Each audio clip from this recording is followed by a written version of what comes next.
ta thôi chẳng nói đặc biệt đam mà sẽ là ở bàn chùm mình sẽ là ở mình pra chi báo lưu chi rễ lưu cửa chi kỳ mỹ lưu pra chi thom xiết đó là dương rịp trong cái là bàn trầm thơ tôi chia an cả đã tật như điệp trong anแบบnày máu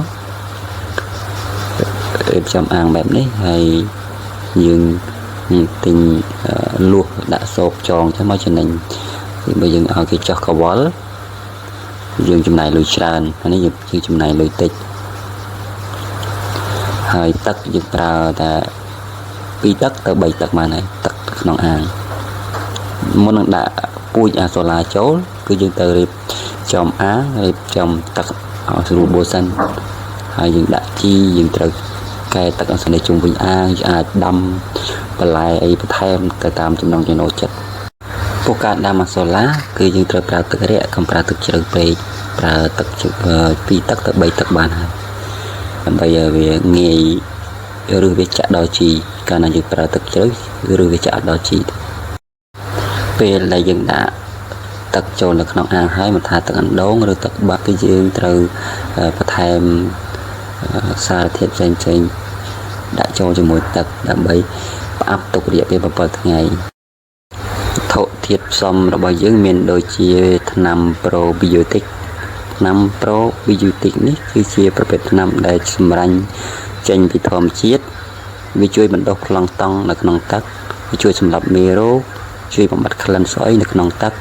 ធ្វើឲ្យទឹកថ្លាល្អហើយយើងប្រើក្នុងមួយគីបទឹកយើងប្រើ 10cc ទី2គឺយើងប្រើស្ករល្ងបើអត់ស្ករល្ងយើងអាចប្រើស្ករក្រហមបានក្នុងមួយគីបទឹកយើងប្រើ15ក្រាមទី3យើងប្រើអំបិលក្រួសក្នុងមួយគីបទឹកយើងប្រើ2ខាំ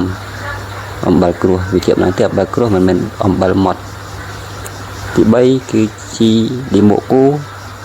ឬលីមួកជ្រូកឬក៏ជាអាចមន់យើងអាចប្រើបានដូចគ្នាពលលីមួកគូយើងប្រើលីមួកគូណាដែលស្ងួតហើយម៉ត់ដូចខ្ញុំបង្ហាញនៅក្នុងរូបនេះក្នុងមួយគីបទឹកយើងប្រើ2គីឡូក្រាម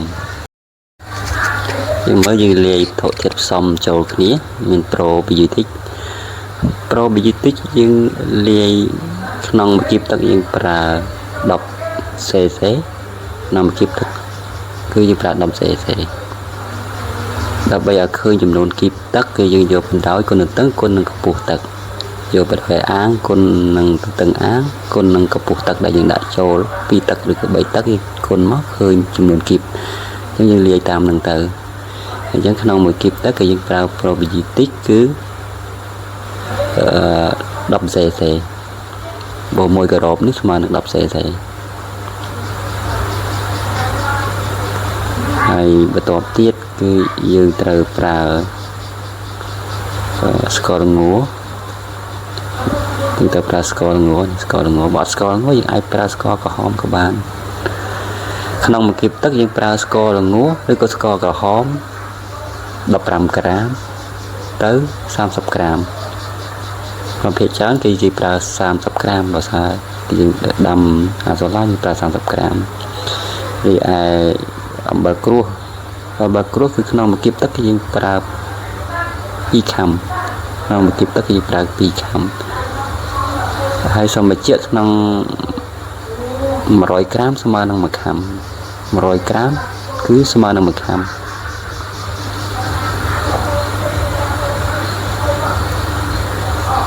ព្រោះយើងដាក់ធុជាតិចូលគ្នាហើយយើងដាក់ទឹកលាយដូចក្នុងរូបនេះយើងដាក់ទឹកលាយយើងកូរវាសពរបាយទៅកូរវាសពរបាយរួចហើយដាក់ទឹកមកច្រើនល្មមសម្រាប់យើងយកទៅបាចនៅក្នុងអាងរួចយើងយកទៅបាចក្នុងអាងអសពបាញ់អាងហើយគឺបន្ទាប់ពីបាញ់អាងហើយយើងបាចជីលិមួកគោទៅជីលិមួកគោបញ្ជាក់ថាជីលិមួកគោក្នុងមួយទឹកយើងប្រើម្ដងបើជីលិមួកគោយើងត្រូវមួយទឹកយើងដាក់ម្ដងក្នុងមួយទឹកដាក់ម្ដងបើវត្ថុធាតុផ្សេងគឺមួយខែគឺយើងប្រើម្ដង ងាយស្រួលយើងដាក់បែបនេះយើងអត់ប្របាក់បហូរទឹកចេញតែយើងប្រើទឹកនឹងរហូតមួយសប្តាហ៍ក្រោយពីយើងផ្អាប់ជីនៅក្នុងទឹករួចគឺទឹកវាប្រែពណ៌រាងខៀវក្រមៅដូចជាទឹកទន្លេវាមានសារធាតុជីខៀវហើយខាងលើរាងថ្លាក្រមៅ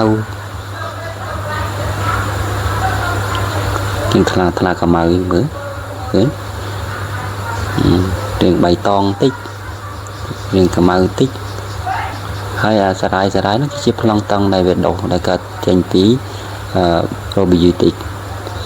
ក្រោយមកយើងអាចដាក់ពូជអាសូឡាបានហើយពូជអាសូឡាក្នុង1ការ៉េគឺយើងដាក់ត្រឹមតែកន្លះគីឡូក្នុង1ការ៉េរបស់ខ្ញុំនេះវា30ការ៉េជាខ្ញុំដាក់15គីឡូ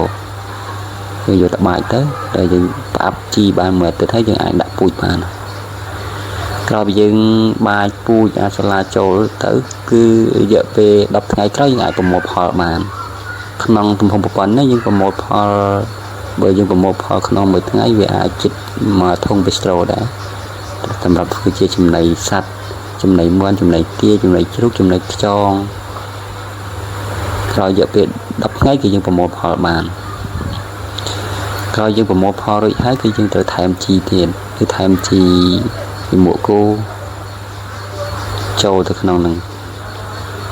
ហើយរយៈពេល7ថ្ងៃតក្រោយទៀតគឺយើងថែមជីទៅមួកគោនឹងទៀត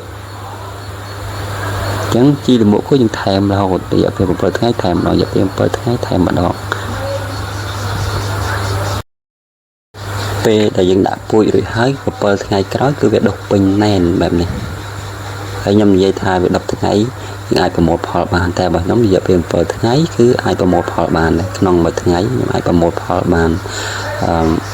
ជិត1ធុងប៊ីស្ត្រូក្នុងមួយថ្ងៃប្រមូលផលបានជិត1ធុងប៊ីស្ត្រូវាដុះពេញណែនឃើញទេវាដុះណែនអានេះខ្ញុំប្រមូលផលអស់ខ្លះហើយវានឹងស្ដែងនេះរយៈពេល7ថ្ងៃផងក៏10ថ្ងៃក៏ណែនប៉ែសម្ដង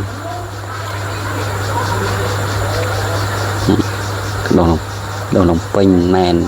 វាដុះជន់លើគ្នាទៅវាច្រើនអត់មានចន្លោះកន្លែងណាទេក្រោយពីយើងប្រមូលផលបានម្ដងហើយគឺយើងថែមជីនេះមកគូទៀតទៅអញ្ចឹងចុះអាសូឡាយើងល្អរហូតវាអត់អន់ក្នុងរដូវត្រជាក់អញ្ចឹងគឺយើងប្រើទឹករៀងរាក់បានត្រឹមតែ2ទឹកកន្លះអីក៏បានដែរប៉ុន្តែក្នុងរដូវក្តៅយើងប្រើទឹកជ្រៅតិចគឺប្រើ3ទឹកឬ4ទឹក